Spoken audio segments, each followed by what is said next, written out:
All right, we're going to walk through the solution to another example problem using half-lives and nuclear decay equations.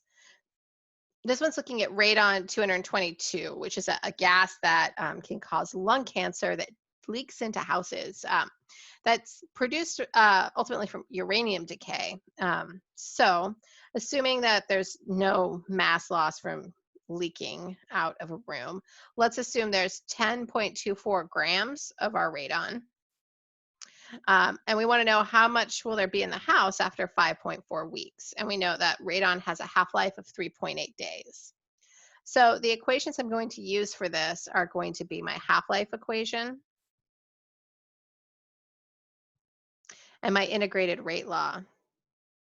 And what I'm trying to solve for here is, since I want to know how much will there be, I'm solving for this amount here after a time of 5.4 weeks. So I'm noticing right off the bat that my half-life is in days and my time is in weeks. So I'm going to convert that 5.4 weeks into days, which is going to give me 37.8 days. So with 37.8 days, I can now go ahead and solve this problem. And I'll do it in two steps, starting with my half-life. So I'm going to solve for my K so I can plug it into my integrated rate law. I know half-life, I know my initial amount, I know the time I'm interested in. So I'm going to just start by calculating K, which will be that 0.693 divided by my half-life, which is my 3.8 days.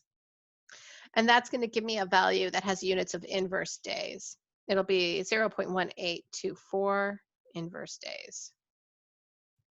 And I'm going to plug that into my integrated rate law. And again, I can rearrange this equation so that way I isolate the amount at time t.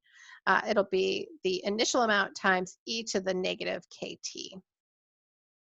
So plugging in to that equation, I'm going to end up with my amount I start with, which is my 10.24 grams, e to the negative k, which I just calculated. It's that 0.1824 inverse days, times the time I'm interested in, which is the 37.8 days. And I really need to make sure my units are the same here so that the days cancel out.